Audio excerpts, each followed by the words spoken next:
누가복음 17장 20절. 바리새인들이 하나님 나라가 어느 때에 임하나이까 묻거늘 예수께서 대답하여 이르시되 하나님 나라는 볼 수 있게 임하는 것이 아니요 또 여기 있다 저기 있다고도 못하리니 하나님의 나라는 너희 안에 있느니라. 아멘. 초대교회 교부였던 어거스틴이 봤어요. 영원히 무너지지 않을 로마가 멸망당하는 걸 봤어요.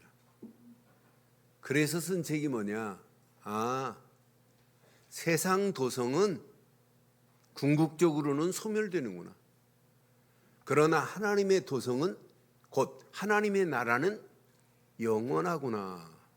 그래서 쓴 책이 하나님의 도성이라는 책이에요. 여러분, 우리가 살고 있는 이 땅도 세계 나라가 공존해요. 세상 나라.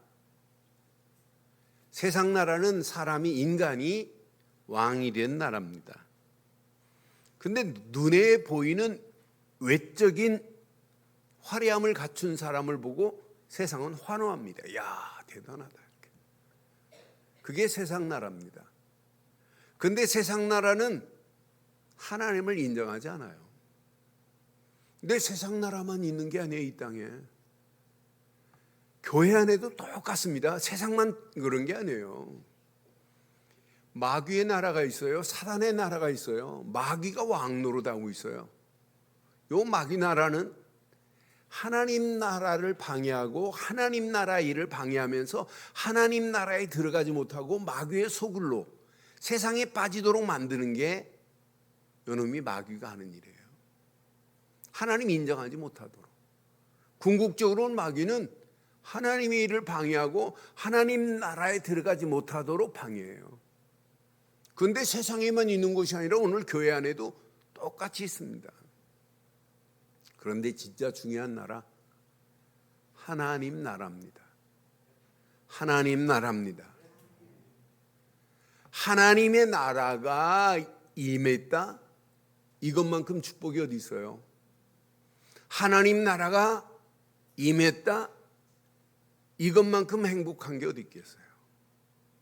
그런데 하나님 나라가 진짜 임한 자들은 삶의 목표가 달라요. 하나님 나라가 임한 축복을 누리는 자고 누리는 자는 전할 수밖에 없구나 하는 삶의 가치가 달라져요. 그래서 저는 오늘 짧은 두 메시지만은 너무 중요한 부분이 여기 숨어 있어요. 그래서 제목을 이렇게 삼았습니다. 함께 하겠습니다. 하나님 나라 축복을 누리고 전하는 순례자들. 다시 한번 하겠습니다. 시작. 하나님 나라의 축복을 누리고 전하는 자들. 한 주간 이 말씀 제목 잘 붙잡아 보세요. 자, 하나님 나라의 바른 개념을 가지고 살아야 되는데 예수님 앞에 바리새인들 하나님 나라 개념이 틀렸어요. 그런데 바리새인들만이 아니에요. 오늘날 교회 다니는 신자들도요, 하나님 나라를 정확하게 바른 개념을 정립해야 되는데 바른 개념이 없이 살아가는 바리새인들하고 똑같은 개념을 가지고 살아요. 여러분, 바리새인들의 하나님 나라 개념은 어떻게 생각하냐면 하나님 나라가 임하면 로마 속국에 지금 있잖아요. 로마의 세력을 초토화시킬 거구나. 이렇게 지금 믿는 거예요. 하나님 나라가 임하기만 하면 예루살렘이 유대인의 왕국이 될 거구나. 왕국을 건설하게 되겠구나 라고 하는 거예요.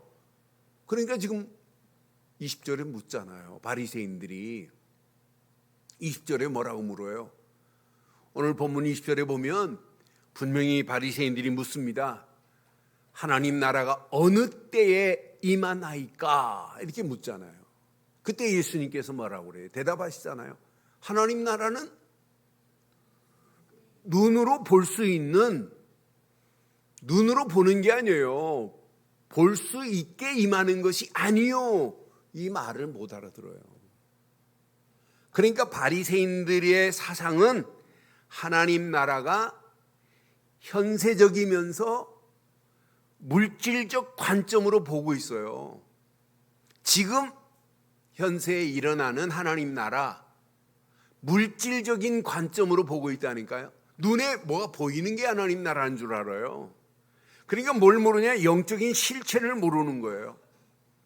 그러니까 하나님의 말씀이 이해가 안 되고 자기 앞에 서 계셔서 말씀하시는 그분, 초라한 인간의 모습으로 보는 거예요.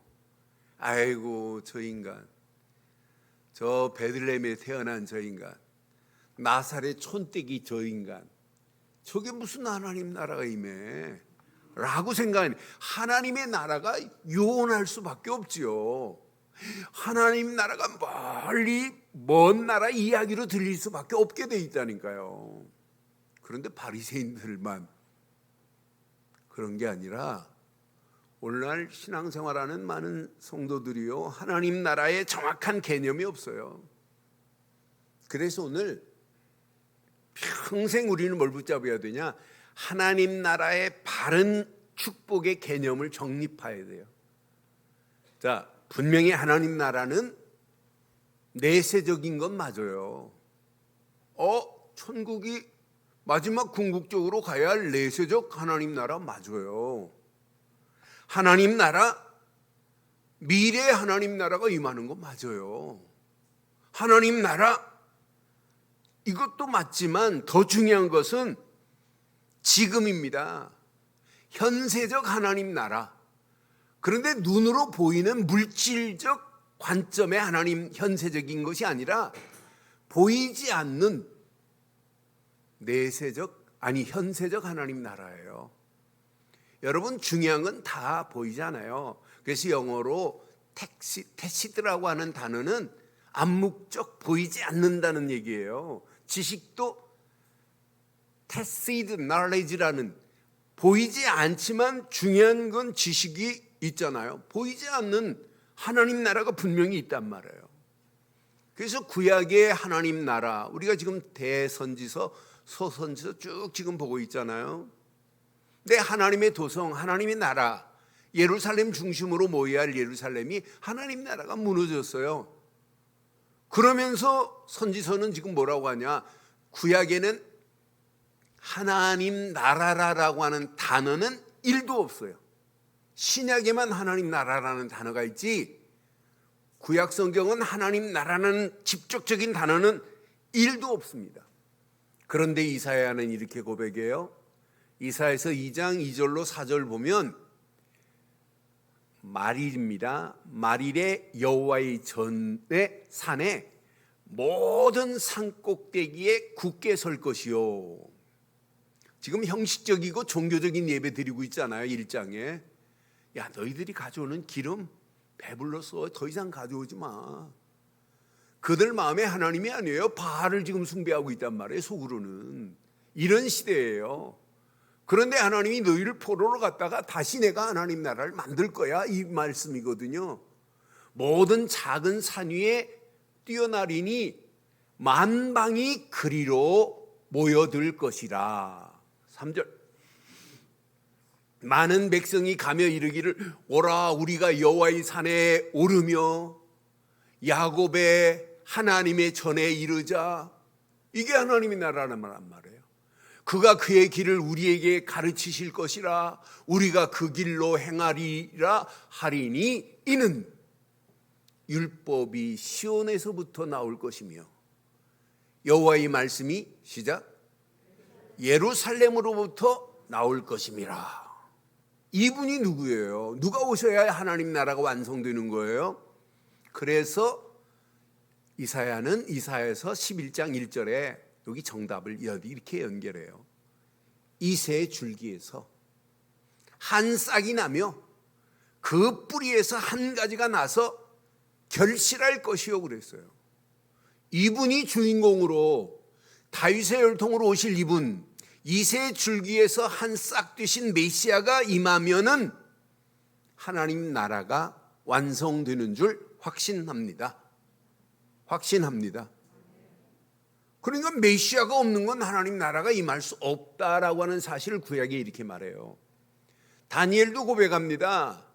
분명히 다니엘서 2장 44절에 보면 여러 왕들의 시대에 하늘의 하나님이 한 나라를 세우리니, 한 나라를 하나님이 세우시겠대요. 이것은 영원히 망하지도 아니할 것이요, 그 국권이 다른 백성에게로 돌아가지도 아니할 것이요, 도리어 이 모든 나라를 쳐서 멸망시키고 영원히 설 하나님 나라가 분명히 있다고 지금 말하잖아요. 근데 다니엘도 7장 13절 14절에 누가 오야 되는지를 잘 봐요. 다니엘도 이렇게 정확하게 말해요. 내가 또 밤 환상 중에 보니, 시작, 이분이 오셔야 돼요. 인자 같은 이가 하늘 구름을 타고 와서 옛적부터 항상 계신 이에게 나가 그 앞으로 인도되매. 14절 시작. 그에게 권세와 영광과 나라를 주고 모든 백성과 나라들과 다른 언어를 말하는 모든 자들이 그를 섬기게 하였으니, 이 권세는 하나님 나라는 절대 소멸되지 아니할 줄 확신합니다. 소멸되지 아니하는 영원한 권세요. 그 나라는 멸망하지 아니할 것이니라. 여러분, 하나님 나라는 영원히 소멸되지 않고 멸망하지 않은 하나님 나라가 우리에게 분명히 있다는 사실을 구약에 분명히 이렇게 말씀하고 있어요. 직접적인 하나님 나라라는 단어는 없지만은 그분이 오셔야 된다. 인자 같으신 분이 와야 되고 이새의 줄기에서 나실 그분이 임하야 하나님 나라다. 예루살렘 성전에서 아무리 소를 잡고 양을 잡아서 하나님께 제사한다고 하나님 기뻐하지 않고 그분이 계셔야 된다. 이새의 줄기, 다윗의 혈통으로 오실 메시아가 있는 곳이 하나님의 나라인 줄 확신합니다. 자, 예수님께서 하나님 나라에 관한 선포를 사복음서에 누가복음이 제일 많이 하나님 나라를 선포해요. 마태복음에도 하나님 나라가 임할 것을 얘기했죠. 마태복음 11장 28절에 보니까 분명히 마태복음에도 내가 하나님의 성령을 힘입어 귀신을 쫓아내는 것이면, 시작, 하나님의 나라가 이미 너희에게 임하였느니라. 지금입니다. 현세입니다. 그러니까 예수를 그리스도로 믿는 순간에 지금 현세적 하나님의 나라가 임한 거예요. 분명히 말해요. 주기도문에도 말씀하잖아요. 마태복음 6장 10절 우린 주기도문 할 때마다 뭐라고 그래요? 나라에 임하옵시며 그래. 여러분, 주기도문 실컷 하면서도 하나님 나라가 임한 축복을 못 누리면 큰일 나요. 나라에 임하옵시며 뜻이 하늘에서 이루어진 것 같이 땅에서도 이루어지니라 그러잖아요. 그러니까 하나님의 나라가 임하는 게 신앙생활이에요. 마가복음 1장 15절에도 분명하게 말합니다. 이르시되 때가 찼고 하나님의 나라가 가까이 왔으니 회개하고 복음을 믿으라, 이렇게 분명하게 말씀하잖아요. 하나님의 나라가 지금 가까이 왔대. 너희들이 깨닫고 하나님 나라가 임할 수 있는 메시아 곧 그리스도를 믿어라. 너희 앞에 있는 그분을 믿기만 하면, 복음을 믿기만 하면 하나님의 나라가 임할 것을 분명하고 선명하게 이렇게 지금 말씀하고 있잖아요. 여러분, 예수를 그리스도로 믿는 순간에 지금입니다. 하나님 나라가 우리 안에 임하는 건 맞죠? 바리새인들은 이 사실을 몰라요. 그래서 팔복을 통해서도 계속 얘기하는 거예요. 심령이 가난한 자, 그분을 깨달아야, 믿어야, 그리스도를 믿는 순간에, 내가 주임을 지금 깨달은 순간에 하나님 나라를 볼 것이니라 분명히 말하잖아요. 누가복음 4장 43절에 분명하게 말해요. 예수님께서 말해요. 다른 동네에서도 하나님 나라 복음이 전하여야 하리니 예수님은 이 일을 위해서 하나님이 보내셨대요.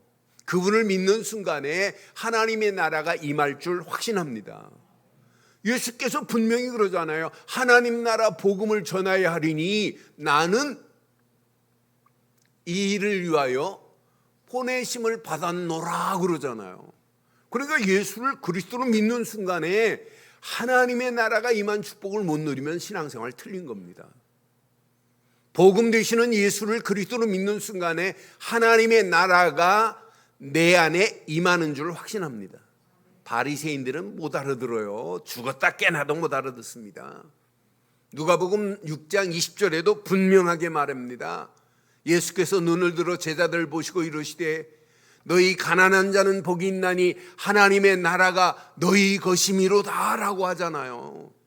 여러분, 심령이 가난한 자만이 예수를 그리스도로 믿는 순간에 심령이 가난해집니다. 하나님, 나는 죄인 중에 죄입니다. 바울은 뭐라고 그래요? 나는 죄인이 아니에요. 괴수 중에 괴수래.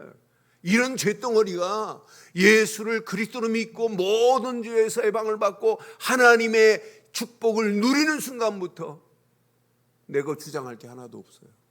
야, 하나님 나라가 임한 것만 생각해도 하나님의 은혜, 감사, 감격, 감동이 넘치는 역사가 일어나게 될 줄 확신합니다.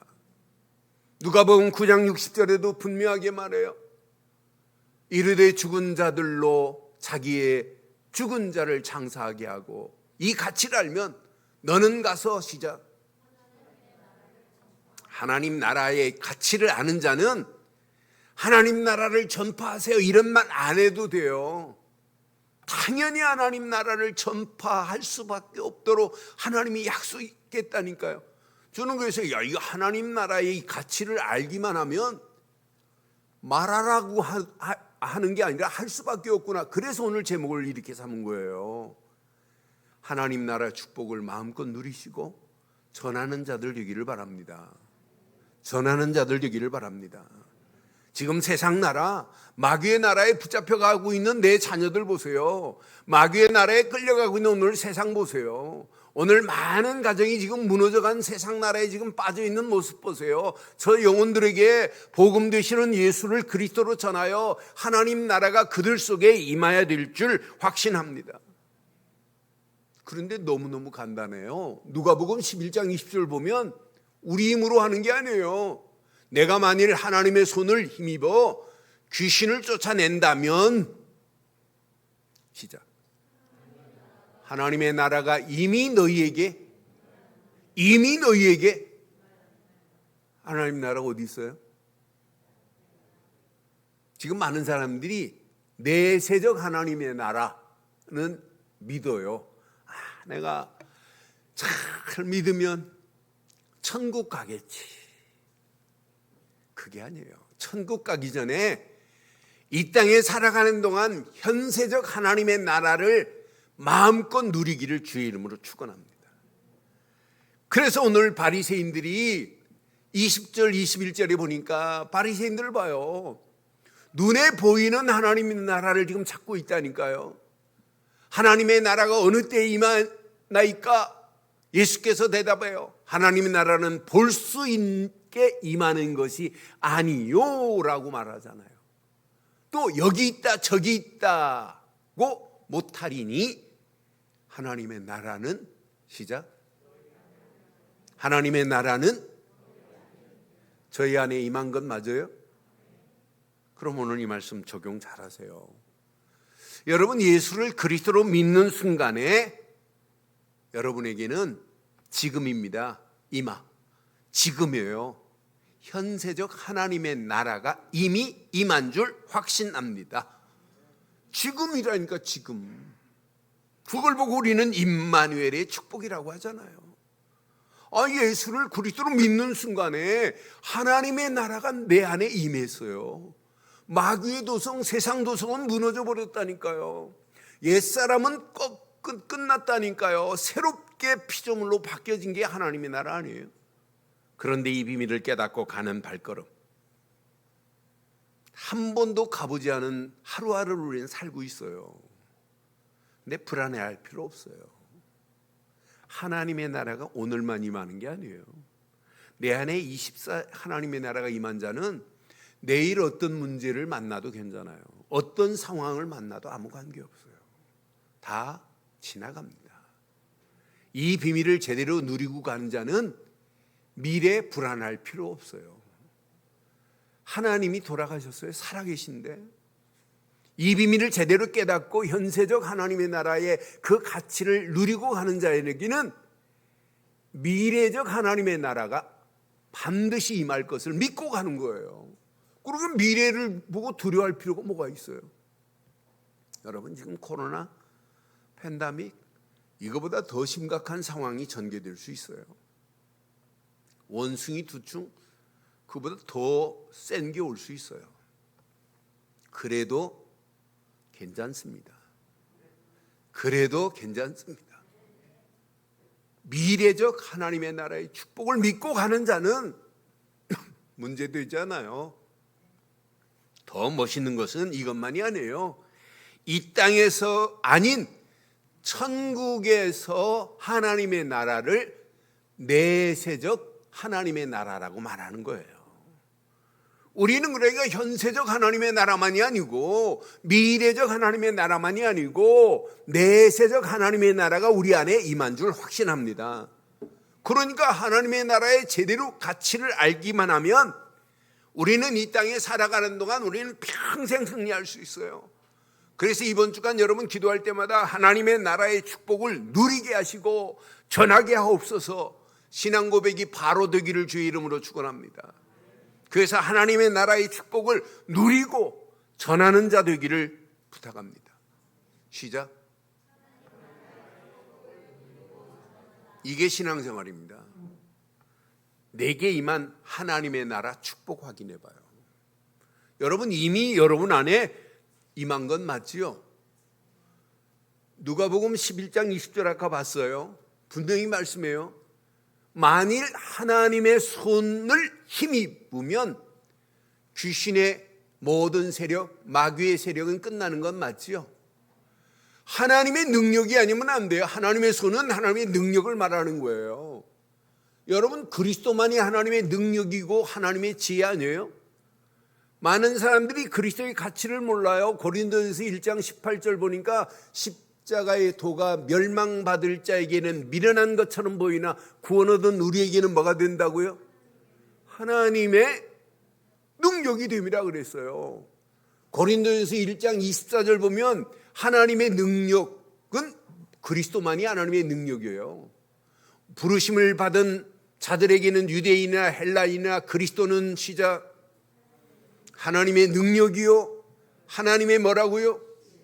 그러니 우리가 예수를 그리스도로 믿는 순간에 옛사람은 끝났습니다. 우리의 옛사람의 모습이 어떤 모습이에요? 하나님을 떠나서 고통받는 인생들 아니에요. 죄와 저주에 끌려다니는 인생들 아니에요. 마귀의 나라, 마귀 손에 붙잡혀서 마귀의 종로로 닿던 인생들 아니에요. 그러니 늘 옛 나의 모습은 영적 문제에 시달리고 늘 마귀 손에 끌려서 죄와 저주 가운데 고통 가운데 살던 인생들 아니었어요. 그런데 하나 깨달았어요. 주는 그리스도시요 하는 순간에 하나님 만나는 길이 열려졌잖아요. 죄와 저주에서 해방을 받았잖아요. 마귀 손에서 벗어났다 이것만큼 가치 있는 인생이 어디 있어요? 이건 하나님의 손이 아니면 안 돼요. 하나님의 능력이 아니면 안 돼요. 하나님의 능력, 하나님의 손 그리스도가 아니면 이 문제를 해결할 수 있는 이가 어디 있어요? 그래서 우리는 믿잖아요. 요한복음 19장 20절 다 이루었다. 하나님 만나는 길을 냈다. 죄와 저주에서 해방을 받았다. 마귀의 손에서 벗어나 그를 믿고 영접하는 순간에 하나님 자녀가 된 줄 확신합니다. 옛사람은 끝났습니다. 우리는 새 사람의 새로운 피조물로 바뀌어졌잖아요. 그래서 고린도후서 5장 17절 뭐라고 그래요?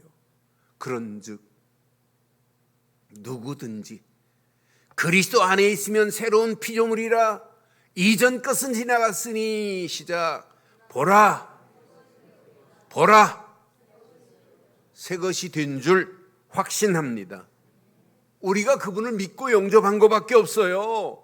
믿고 영접하는 순간에 새로운 피조물로 바뀌어졌잖아요. 그리스도 안에 있으면 새로운 피조물, 하나님의 나라가 임한 거 아니에요? 현세적 하나님의 나라가 내게 지금 임한 거 아니에요? 이것만큼 복 있는 게 어디 있어요? 신앙생활 50년 하고도 하나님의 나라가 천국에만 있다고 하는 내세적 하나님 나라만 믿고 있는 어리석은 자들 얼마나 많아요. 바리새인들하고 어떤 면에 똑같습니다. 물질적으로 눈에 보이는 육신적으로 뭐가 나타나면 하나님의 나라가 임한 줄 착각하는 바리새인들이나 오늘날 성도들 많은 사람들이 현세적 하나님의 나라 가치를 물질적인 것으로 보고 있잖아요. 우리는 아니잖아요. 보이지 않지만 영적인 어마어마한 축복을 하나님이 우리에게 임한 거 아니에요? 예수를 그리스도로 믿는 순간에 하나님의 나라가 임했습니다. 이때부터 이분이 내 안에 주인 되시면 여러분 기적이 일어나요. 요한복음 2장 1절로 11절 봐요. 가나온 인잔치에 포도주가 떨어졌습니다. 잔치집에 포도주가 떨어졌다. 잔치 끝나는 겁니다. 그때 마리아가 예수님께 그러잖아요. 예수여, 이 집에 포도주가 떨어졌나이까. 그때 예수님이 나와 무슨 상관이 있나이까. 그때 예수님이 말씀하잖아요. 하인들에게. 그러니까 마리아가 예수님이 시키는 대로만 해라. 예수님이 항아리에다가 6개 항아리에다 갖다 부어라. 떼어내라. 따라 마시는 자마다 뭐라고 그래요? 야, 다른 집은 참에 좋은 거 나오다가 가면 갈수록 안 좋은 게 나오는데 어찌 이 집은 갈수록 더 좋은 게 나오냐. 예수님이 주인 되니까 기적이 일어나잖아요. 하나님의 나라가 임하니까 여러분 기적이 일어날 수밖에 없잖아요. 그래서 예수를 그리스도로 믿고 내게 주신 신분을 마음껏 한번 누려보세요. 하나님의 나라가 임했다니까요.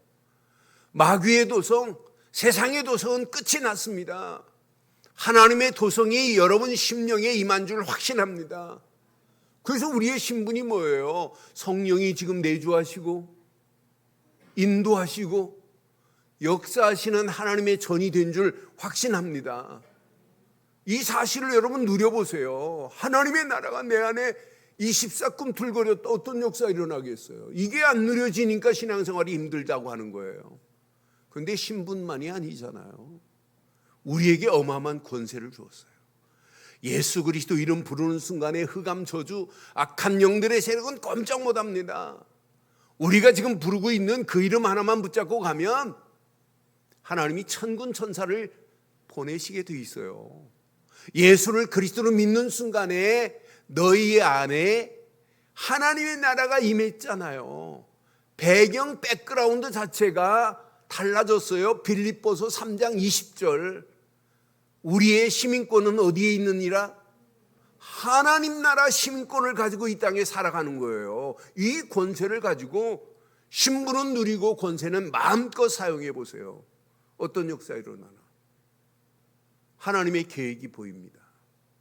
하나님의 계획이 보일 정도로 신분은 누리고 권세는 사용하셔서 여러분을 통하여 하나님 나라가 확장되기를 주의 이름으로 축원합니다. 이때부터 여러분 고민 안 해도 돼요. 성삼위 하나님이 날마다 함께 하시게 돼 있어요. 이때부터 여러분 고민 안 해도 돼요. 보좌의 능력으로 하나님이 우리 인생을 책임지게 돼 있어요. 이때부터 아무 염려 안 해도 돼요. 말씀 붙잡고 기도하고 움직이는 발걸음마다 시공간을 초월하는 하나님의 역사하심 속에 반드시 승리하게 돼 있어요. 어떤 때는 저도 교회 모습 보면 캄캄하기도 해요. 코로나 팬데믹 상황에. 그런데 자세히 보면 여기까지 우리를 이렇게 인도한 것도 하나님의 은혜고, 하나님은 얼마든지 이 상황에서 새롭게 만들 수 있는 분은 하나님뿐입니다. 사람 누구의 내가 힘을 의지하면 내가 개인적으로 전화하지요. 이제 7월 14일이 우리 교회 창립 22주년이에요. 22년 동안 이렇게 인도하신 것도 하나님의 은혜. 한 분 한 분 일부 예배 때도 말씀드렸어요. 한 분 한 분 일부 예배 때 앉아 계신 분들 보니까 개척 시작부터 같이 하신 분들이 있어요. 그분들 마음 일편단심이에요. 오직 강단에 떨어지는 복음. 그런데 하나님이 이걸로 끝내겠어요? 저는 확신합니다. 그래서 7월 17일 창립 22주년 기념축제를 이렇게 하면 안 되겠구나. 여러분, 기획부를 왜 뒀냐? 창립 22주년을 어떻게 준비할까? 기획부가 정신 차리고 깨어서 기도해야 그게 보입니다. 이거 안 하면 아무 의미도 없어요. 그래서 저는 하나님이 준비된 사람을 통하여 우리 늘 좋은 교회를 늘 좋게 만들 수 있는 분은 하나님뿐인 줄 확신해요. 여러분들의 심령에 하나님 나라가 임한 자가 진짜 맞다면 신분 마음껏 누려보세요. 권세 마음껏 사용하세요. 그러면서 하나님의 계획을 붙잡고 누려보세요. 그럼 삶의 본질이 달라져요. 삶의 본질이 달라지면서 여러분의 심령이 치유되어지고 어느 시간표가 되면 서밋의 자리에 당당하게 서게 돼요. 그래서 24 임마누엘을 누리는 것이 하나님의 나라요. 그 누림이 참 행복의 가치인 줄 확신합니다. 그래서 요한복음 14장 27절에 분명히 말해요. 세상이 주는 것과 같지 않아요. 하나님의 나라는. 평안을 너희에게 끼치노니 곧 나의 평안을 너희에게 주노라. 이 평안이 임한 것이 하나님의 나라입니다. 내가 너희에게 주는 것은 세상에 주는 것과 같지 아니하리라. 시작. 너희는 마음에 근심하지도 말고. 하나님의 나라가 임한 축복이 없고 평안이 없으니까 뭐예요? 마음에 근심하고 두려워하잖아요. 여러분, 세상 것은요, 다 시간이 지나면 지날수록 가치가 소멸됩니다. 그래서 경제 용어 중에 이런 용어 있죠. 한계, 효용, 체감의 법칙이라는 게 있어요. 한계, 효용, 체감의 법칙. 내가 배고픈 상태인데 피자 한 쪽을 먹었을 때 그 쾌감의 도는 맛있다 그러는데 두 번째 먹으면 두 쪽 먹을 때 어때요? 첫 번째 한쪽 먹을 때하고 맛이 똑같아요? 떨어져요. 세 번째는 세 쪽 먹지도 못해요. 저 같은 경우는 세 쪽 피자는 두 쪽밖에 못 먹겠어요. 세 쪽 먹을 때는 그 효용이 떨어져요. 지금 목마른 상태예요. 목마른 상태에 여러분 물 한 잔이 얼마나 가치가 있어요. 그런데 두 잔, 세 잔 먹으면 배불러서 못 먹어요. 그걸 보고 한계, 효용, 체감의 법칙이에요. 그런데 하나님의 나라가 임하고 평안이 누려지는 것은 한계가 있을까요? 없을까요? 그러니까 여러분들이 지난주보다 이번 주 진짜 여러분 신앙생활 제대로 하면 지난주하고 이번 주가 달라야 돼요. 오늘 예배 전과 예배 후 끝나고 여러분 달라져야 돼요. 여러분의 영적 상태가 날마다 업그레이드 돼야 돼요. 이게 신앙생활의 건강한 신앙생활 아니겠어요?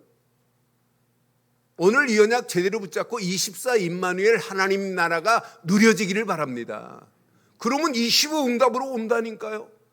생각지도 계산도 안 했는데 하나님이 25 응답으로 우리의 삶을 인도하신다니까요.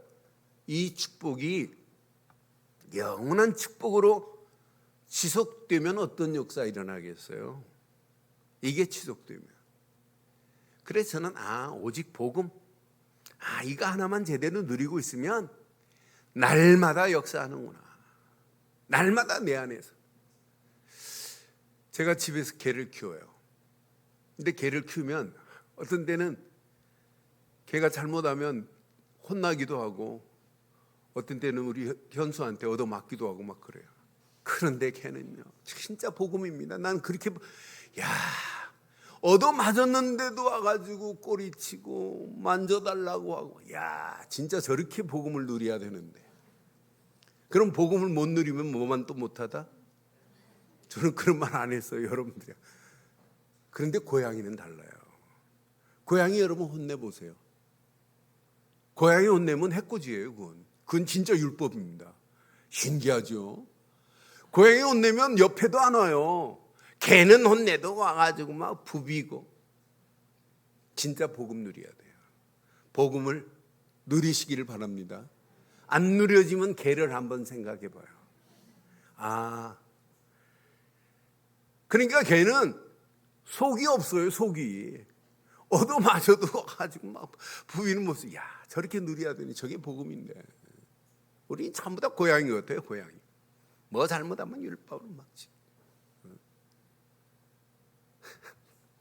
오늘 그냥 잘 복음을 누리면 누릴수록 내 안에 평안이 임하고, 복음을 누릴수록, 그리스도를 누릴수록 하나님의 나라가 임한 줄 확신합니다.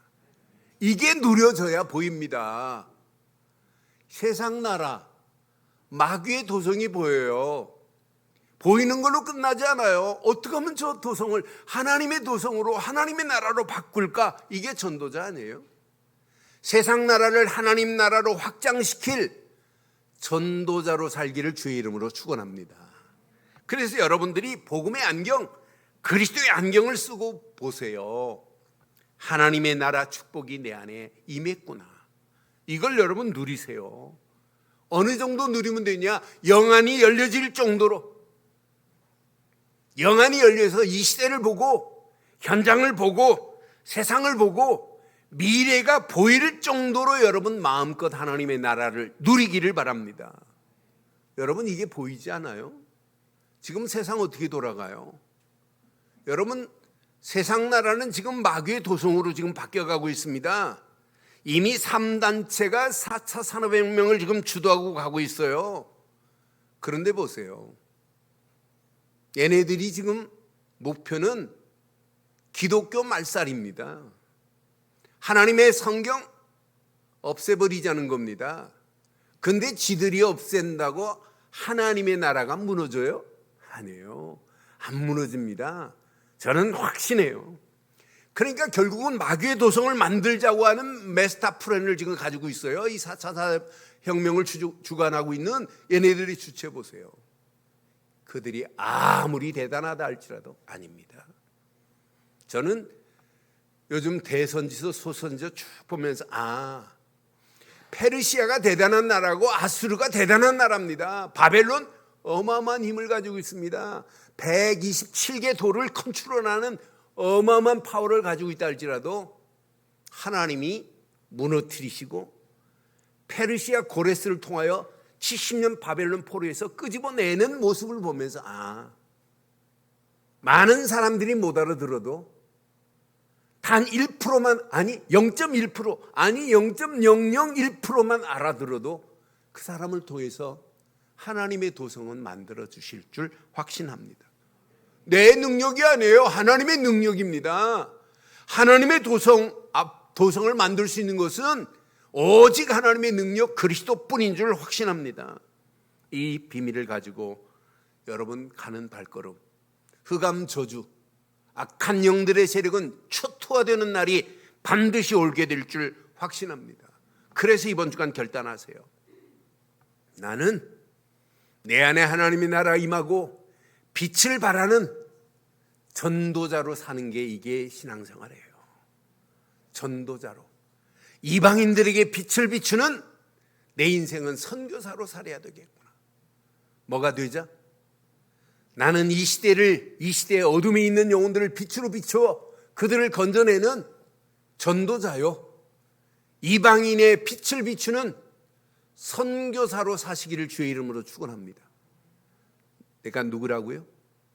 전도자요? 누구라고요? 선교사입니다. 그래서 여러분 감사헌금 봉투에 그냥 쓰지 마세요. 이름 쓰지 마시고 앞에다가 전도자, 누구누구 장로, 누구누구 권사 이렇게 쓰세요. 날마다 시인해 보세요. 이것 때문에 인생 사는 거예요. 성경에 보세요. 70인 제자 바로 세워지면 70인 제자를 통하여 70지역이, 70종족이, 70나라가 확장되는 역사 반드시 일어나요. 그래서 하나님, 내가 이 땅에 살아가는 동안 70제자로 70현장 살릴 수 있는 그림을 그리게 하옵소서. 하나님이 어떤 축복으로 인도하실지 아무도 몰라요. 이걸 본 렘넌트들, 후대들, 자녀들 237에 빛을 비추는 렘넌트들이 반드시 세워지게 될 줄 확신합니다. 이 일을 위하여 하나님이 사람을 세운 것이 아니라 교회를 세웠어요. 교회가 이 비밀을 깨닫고 가는 교회, 하나님이 시대가 아무리 어렵다 할지라도 그런 교회를 하나님이 축복하시고 인도하실 줄 확신합니다. 그러니까 교회는 시간이 가면 갈수록 숫자가 많은 게 중요한 게 아니에요. 교회가 70인 제자가 없는 교회는 시간이 가면 갈수록 무너집니다. 그러나 우리 늘 좋은 게 70인 제자 한 명만 있어도 그를 통하여 계속 하나님의 나라는 확장되게 될 줄 확신합니다. 그 한 명이 누가 되어야 된다? 누가 되어야 된다? 여러분 자신이 되기를 주의 이름으로 축원합니다. 하나님, 내가 이 땅에 살아가는 동안 우리 늘 좋은 교회를 바로 세울 70인 제자로 70 현장을 살리고 70 종족을 살리는 70 나라 살리는 그런 일꾼이 되기를 원합니다. 이게 기도 제목 아니에요. 이 비밀을 깨닫지 못하면 가면 갈수록 무너집니다. 오늘 결론 내리겠습니다. 결론. 여러분, 하나님 나라가 예수 그리스도 안에서 여러분에게 임한 건 맞지요? 임한 건 맞지요? 그럼 여러분 잘 기억하세요. 이번 주간 하나님의 나라가 임한 나는 영적 플랫폼이다. 여러분, 우리는 우리에게 오기만 하면 우리는 답을 줄 수 있잖아요. 문제를 정확하게 진단하고 답을 줄 수 있어요. 저는 그래서 이 언약 제대로 깨달으면 어마어마한데 이 안에 다 있구나. 저와 여러분들이 영적 플랫폼으로 누리기를 바랍니다. 어둠에 우리는 빛을 비출 수 있잖아요. 마귀 자녀를 하나님의 자녀로, 세상의 도성, 마귀의 도성을 하나님의 나라로 바꿀 수 있는 우리는 뭘 가지고 있어요? 정확한 복음을 가지고 있잖아요. 여러분들은 누가 뭐래도 영적 플랫폼입니다. 지금 열차 타고 부산 가려면 누구도 수서역으로 가든지 서울역으로 가야 돼요. 서울역이 수서역이 플랫폼이에요. 여러분, 하나님 만날 수 있는 바른 복음을 가진 여러분들은 영적인 플랫폼인 줄 확신합니다. 여러분 할 일은 하나밖에 없어요. 빛만 비추고 있으시면 돼요. 빛을 비추는 파수망대의 역할만 하면 돼요. 그래서 여러분들이 말씀 붙잡고 기도 속으로 집중하는 거예요. 하나님이 어떤 작품을 어떻게 만들어내나 봐요. 앞으로 시간이 가면 갈수록 어마어마한 축복, 어마어마한 응답으로 하나님이 역사할 줄 확신합니다. 그래서 늘 24 소통이 되어질 수 있는 전원이 꺼지지 않는 안테나가 늘 있어야 돼요. 안테나는 세웠는데 전원이 흐르지 않는다. 안테나 역할 못하는 거예요. 그렇잖아요. 요즘은 아니지만 저 어렸을 때 TV를 틀으려면 안테나를 세우지 않으면 집에 TV 안 나와요. 어떤 데는 바람 불어가지고 안테나가 돌아가면 또 지지직하고 안 나와요. 그럼 밖에 나가 TV 켰는데 안 나오면 어떻게 해요? 야, 가서 안테나 좀 가서 돌려봐라. 그래서 돌리면 너무 많이 돌려. 조금 전 좀. 저는 기억나요. 안테나가 여러분 돌아가면 교신이 안 돼요. 그렇잖아요. 그래서 우리는 위로 하나님과 안테나, 교신되는 안테나가 있기를 바랍니다. 그러면서 하나님과만이 안테나가 세워지면 안 돼요. 사람과 사람의 안테나, 소통이 되는 안테나가 있어야 전도돼요. 일부 예배 때 제가 그런 얘기했어요. 제가 결혼하고 신앙생활할 때 저의 아랫집에 누가 살았냐면 권사님 한 분이 살았어요. 남편은 교장 선생님이신데, 근데 남편은 신앙생활 안 하고 이 부인 권사님이 신앙생활 참 이쁘게 하세요. 얼굴에 이렇게 좀 선한 게 보여요. 근데 이분은 꼭 뭐하냐, 집에 단독주택이니까 담장에다 호박을 심어요. 호박을 심어서 나무를 세워놓고 이 담으로 타고 들어가요. 그럼 호박잎이 전도의 매체예요. 호박잎 따서 삶아서 이렇게 해가지고 그거 동네 사람들 이렇게 나눠서 저희도 얻어먹었지만 이것 가지고 사람들하고 소통을 해요. 그럼 교회 그분이 전도 제일 많이 해요. 호박 따면 이 호박 하나 먹어봐. 호박 가지고 전도, 고구마 전도가 아니라 호박 전도예요. 그분은 그거 가지고 많은 사람들하고 소통하면서 보는 거예요. 야, 예수 믿는데 저렇게 어떻게 호박잎 하나 먹고 교회 나오는 게 아니라 호박잎을 전달해 주는 그분의 마음을 보는 거예요. 그분을 통해서 교회 전도 많이 됐어요. 여러분, 오늘 이번 주간 이 말씀 잘 기억하고 이미 여러분 심령은 하나님의 나라가 그리스도 안에서 이루어진 줄 확신합니다. 그럼 보여야 돼요. 세상 나라, 마귀 나라, 저 영혼들을 건져내는 전도자의 길을 가기를 주의 이름으로 축원합니다.